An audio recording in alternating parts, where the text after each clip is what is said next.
پامادورا به ایتالیایی میشه گوجه فرنگی و این غذا از جنوب ایتالیا میاد. خیلی ساده و راحت. بریم با هم درستش کنیم.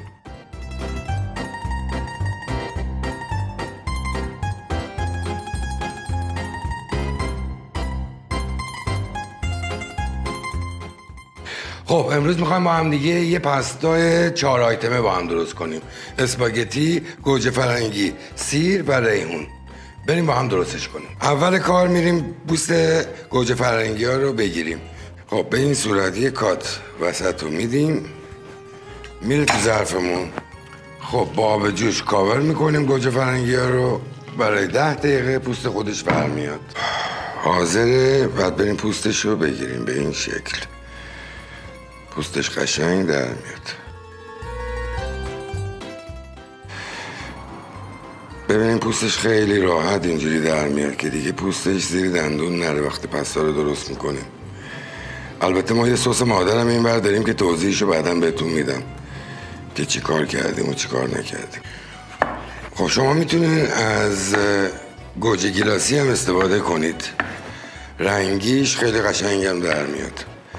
اینا رو به این صورت یا هر صورتی که دوست دارین برش بدین. میتونین درشت باشه گوجهتون، میتونین کوچیک کوچیک بذارین مثل همون گوجه گیلاسی.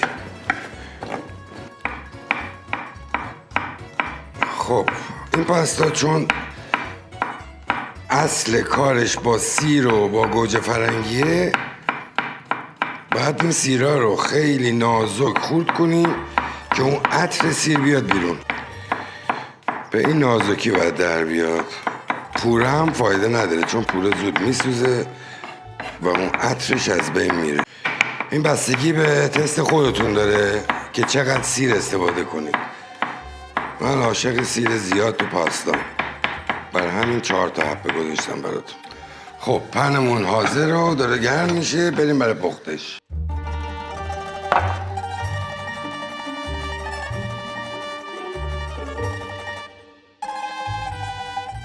حتما باید نمک تو آبتون بریزید. من زیاد استفاده نمی کنم برای اینکه پارمزانمون شور است. اینم باید مواظب باشیم که نچسبه به هم. الان دیگه داره قشنگ خودش جا میفته. خب این پاستا معمولا 4-5 دقیقه بیشتر نباید بپزه، ولی حتما چک کنین رو پاکتتون رو چک کنین ببینین چند دقیقه میگه بپزین، چون پاستا با هم دیگه فرق داره. خب پاستا تقریبا حاضره. ما یه مقدار از آبشو برمی‌داریم. برای سس پاستا احتیاج داریم. میذاریم کنار رو میریم برای آبکش کردن پاستا. خب یکی از راههایی که پاستا ببینیم حاضره، اگه کاشی داشته باشین اینجوری بزنین به دیوار. دیدین الان پاستا حاضره.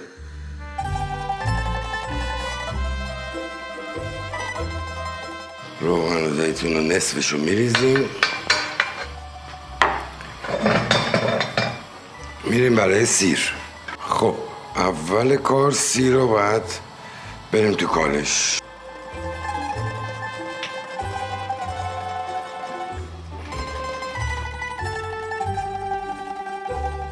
خب حالا نوبت گوجه فرنگیه.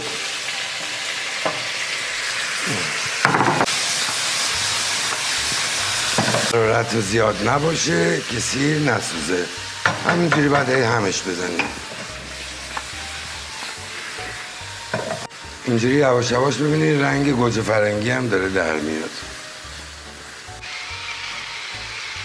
مراقب نمکش هم باشین. اگه پارمزان نمکی استفاده میکنین زیاد نمک نزنین اول کار.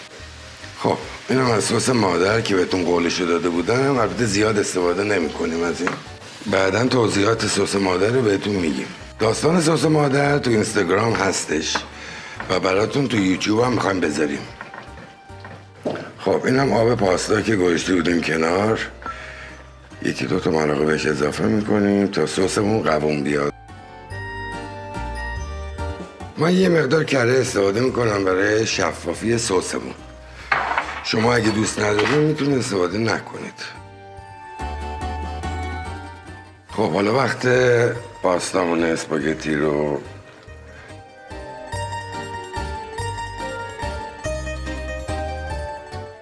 اینم از ریحون.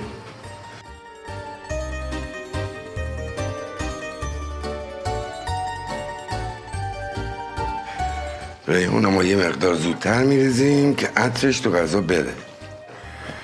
خب حالا نوبت پنیر پارمزان. اون بستگی به خودتون داره چقدر میخواین استفاده کنید.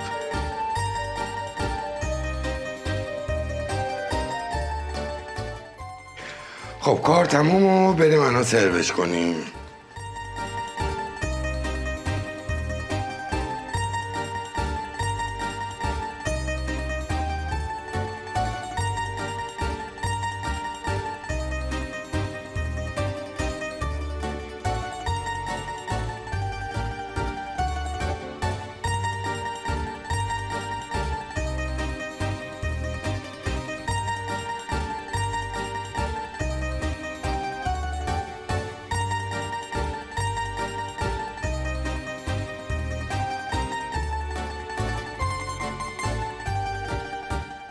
پومودورا آقا به به.